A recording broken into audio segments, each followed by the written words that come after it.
respecte ces 10 lois et l'argent viendra te chercher. Je répète, l'argent viendra te chercher. Allons-y. Tu ne peux pas devenir riche si tu ne crois pas que cela est possible. Il y a plein de gens aujourd'hui qui considèrent l'argent comme mauvais, et surtout dans nos populations africaines. L'argent est mauvais. Et donc, toute cette communauté va commencer par fuir inconsciemment l'argent parce qu'ils ne croient pas que l'argent est une bonne chose. Et d'ailleurs, aujourd'hui dans nos communautés africaines, un papa appelle son fils et lui dit « Hey, toi t'es pauvre. Tu n'as pas le droit de collaborer avec les riches. Parce que les riches utilisent des montres Rolex, les riches ont des moyens de voyager, mais nous on n'en a pas. Donc, reste dans ton coin. » Et cet enfant commence par devenir mendiant au fil des années. Parce qu'il croit que les riches sont des personnes exceptionnelles ou extraordinaires. Laisse-moi te dire que tu peux devenir riche juste en croyant en cela. La seule manière de croire déjà que gagner de l'argent est possible, c'est la seule chose qui change ton atmosphère de vie. Parce que quand je dis change ton atmosphère de vie, je veux préciser que tu vas commencer par fonctionner comme les riches, même si tu n'es pas encore riche. Et c'est parce que nous, aujourd'hui en Afrique, on se dit que toutes les personnes riches sont des gens forcément dans des sectes, dans des loges et dans des congrégations mystiques. Mais laisse-moi te dire que tout est possible à celui qui croit. Loi numéro 2, la loi de la valeur.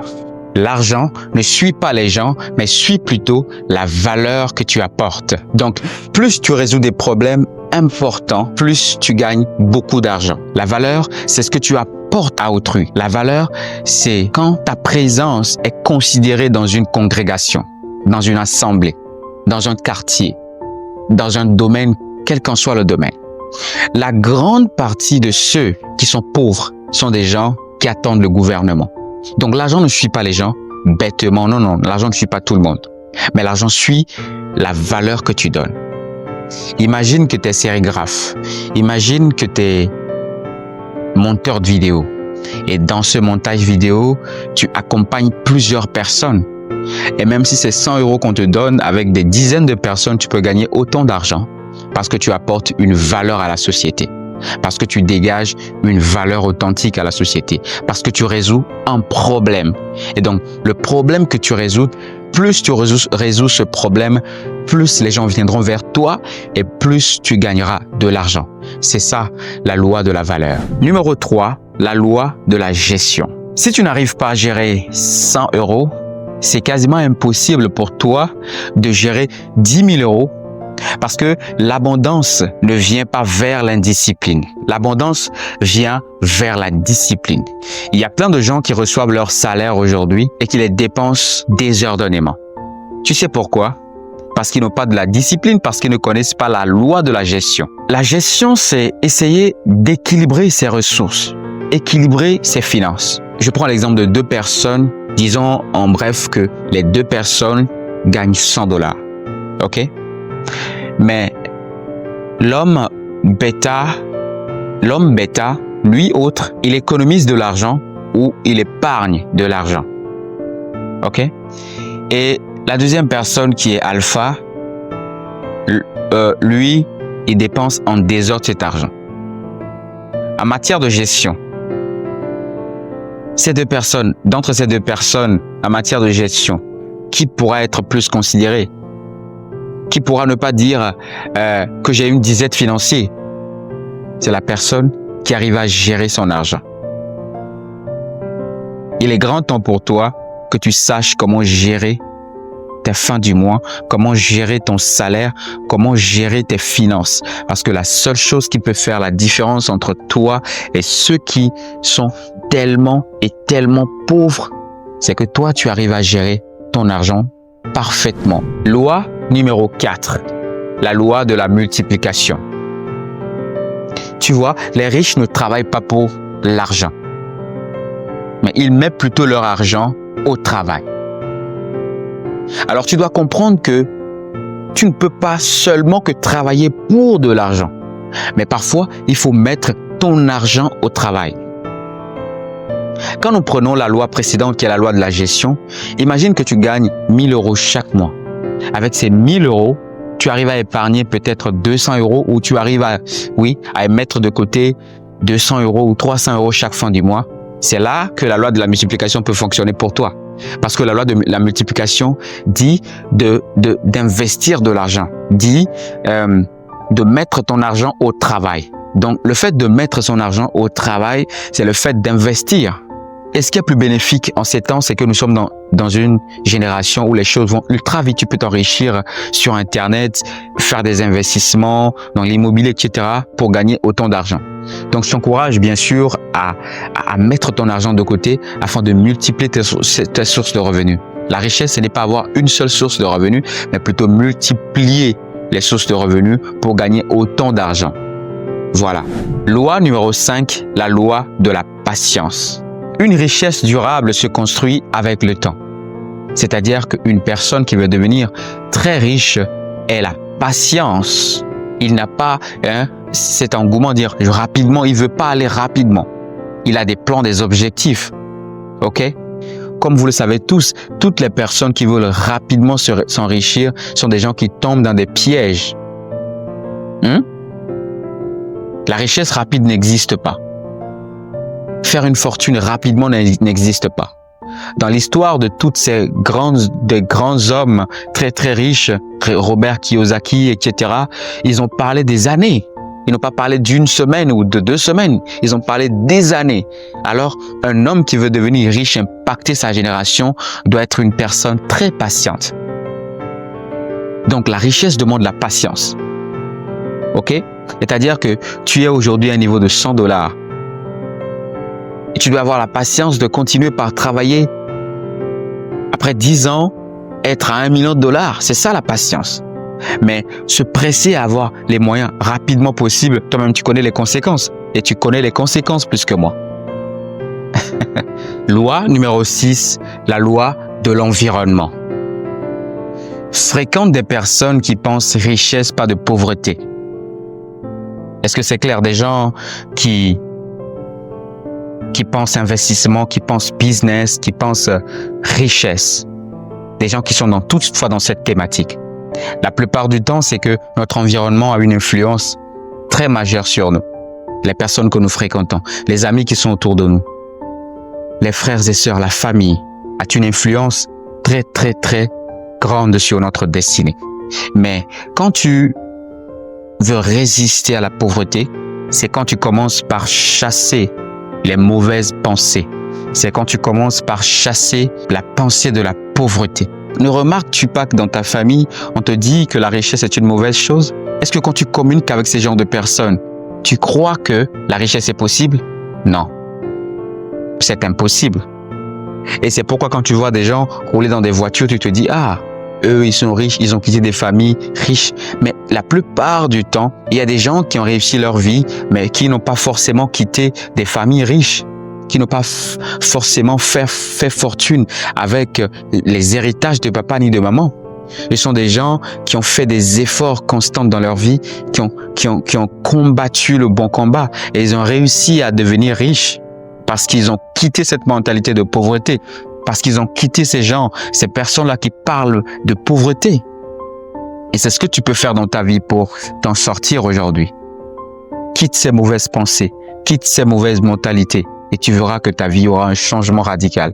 Parce que rappelle-toi, ton entourage est le miroir de ta destinée. Loi numéro 7, la loi de la compétence. Il faut que tu deviennes un expert dans un domaine. Quand on cherche un expert dans un domaine, on dit, lui là, il est bon dans ce domaine. Tu dois être une référence dans un domaine précis. Tu dois être quelqu'un en qui on peut faire confiance en réalité. Quand il s'agit de maçonnerie, on dit, cet homme, il est très fort. Quand il s'agit d'architecture, on dit, cet homme-là, il est très calé. Voilà la seule manière de faire la richesse. Parce que quand on te donne, par exemple, un contrat de 10 millions, c'est ouf, c'est de l'argent, n'est-ce pas? Ok, mais si tu n'avais pas ces compétences-là, si tu n'étais pas très compétent dans ce domaine-là, comment tu peux avoir cet argent? Et c'est là que tu vas commencer par envier les autres. Tu vois? C'est pourquoi on dit souvent que c'est le travail qui fait l'homme. Parce qu'un jour à l'autre, tu vas gagner de l'argent. parce que tu travailles, parce que tu as une compétence. Et c'est pourquoi j'encourage tous les jeunes frères, tous les jeunes sœurs qui se battent dans la vie pour avoir une compétence, pour se former. Et ce qui cause tout ça, c'est parce que les gens refusent la formation, négligent ce qu'on appelle la compétence. Qu'est-ce que tu vas faire? Tu vas voler. Tu vas tricher. Et voilà, la Maca, la prison t'attend. N'oublie jamais ceci. L'argent aime l'expertise. La richesse aime l'expertise. Loi numéro 8, la loi de la vision. Tu ne peux pas construire ce que tu n'as pas encore visualisé. Quand tu prends un plan de maison, avant que les gens viennent sur le chantier commencer le travail, le propriétaire a déjà un plan pour cette maison-là qu'il veut construire. Donc, tu ne peux pas devenir riche si tu n'as pas des visions dans la vie. Tu n'as pas, des visions. Tu penses grand, tu dois penser grand, tu dois faire de grandes choses. Tu vois? J'ai suivi un clip de Youssoupha qui dit, si tu n'arrives pas à faire de grandes choses, alors fais de petites choses avec grandeur. Oui, on peut faire de petites choses avec grandeur. Et c'est quand tu fais de petites choses avec grandeur que les grandes choses vont s'apparaître dans ta vie, vont venir te rejoindre. Et quand tu refuses de faire les petites choses, alors, regarde. Donc la richesse aime la vision. Ceux qui visualisent très loin, ceux qui voient très loin. C'est là que ça rejoint la loi de la patience. Parce que tu te vois dans une vision, tu te vois dans quelque chose.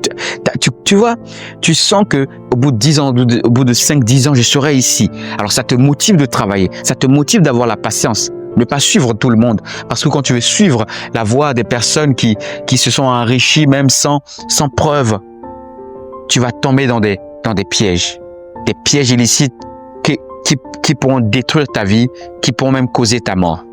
Alors sois très vigilant. Loi numéro 9, la loi de la gratitude. La richesse ne collabore pas avec les cœurs amers, ne collabore pas avec l'ingratitude.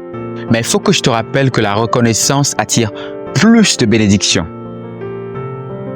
Tu veux que l'argent travaille pour toi, tu veux être riche au bout de 10 ans, tu veux faire, c'est bien. Mais toutes ces personnes qui te donnent des contrats de travail, est-ce qu'un jour tu t'es levé un matin pour aller vers eux, dire « Oh, tonton, merci de m'avoir donné ce contrat ». Est-ce qu'une fois dans ta vie, tu as remercié la personne qui a donné ton numéro à tel entrepreneur de t'appeler, à tel client de te contacter? Jamais. Et tu penses devenir riche? Les gens attendent chaque fois qu'on leur dise « merci ». C'est la nature humaine. Tu ne peux pas changer ça. Et même toi qui me regardes dans cette vidéo, tu ne peux pas dire que tu as fait du bien à quelqu'un que tu n'attends pas de retour un merci. Tu dois toujours attendre un merci de retour. C'est la nature humaine. Donc, sois toujours reconnaissant envers ceux qui t'ont aidé à monter le palier. Sois toujours reconnaissant envers ceux qui, aujourd'hui, t'aident à avoir des contrats. Et c'est la seule chose qui va faire que cette personne va dire « Waouh, il est reconnaissant. » Et au travers de cette reconnaissance, lorsque j'aurai d'autres contrats, je vais l'appeler. Juste un petit geste va changer ta vie. Voilà. Et la dernière loi, la loi de la semence. Sème dans la vie des gens. Tu vois que les orphelinats, tu vois que les veuves et tout ça, les gens prennent de l'argent pour aller investir là-bas, pour aller donner aux veuves et aux orphelins. Toi, tu vois, tu penses qu'ils ont beaucoup d'argent. Non, c'est la loi de la semence. Ils sèment quelque chose. Et la plupart du temps, c'est des personnes qui ont compris la vie autrement qui font ça. Et c'est des gens de mentalité riche qui peuvent réfléchir de la sorte. Alors, si tu vois quelqu'un investir son argent dans les orphelinats, qui offre son argent à l'hôpital pour guérir les malades et tout ça, il faut savoir que c'est une personne immensement riche, même s'il n'a pas encore des dollars, des millions de dollars. Parce que c'est la loi de la semence. Tu dois semer. C'est une obligation d'aider les autres à grandir. Et c'est ça, quand tu aides les gens à grandir, tu crées une communauté. Et quand tu aides les gens à grandir, ça veut dire que tu élargis tes tentes de richesse. À partir d'aujourd'hui, le conseil ultime que je peux te donner, c'est de semer dans la vie des gens. C'est de donner de l'argent à ceux qui en manquent. Et tu verras que tu n'auras jamais de manque dans ta vie. Parce que ce que tu sèmes aujourd'hui détermine la récolte que tu feras demain. Pour résumer cette vidéo, j'aimerais te dire que Dieu n'est pas contre la richesse, mais plutôt contre ton ignorance. Applique ces 10 lois dans ta vie et tu verras un changement brutal et radical. Pourquoi ne pas t'abonner à cette chaîne? Nous partageons ici des leçons de vie qui vont transformer toute ton existence terrestre. Ciao, ciao!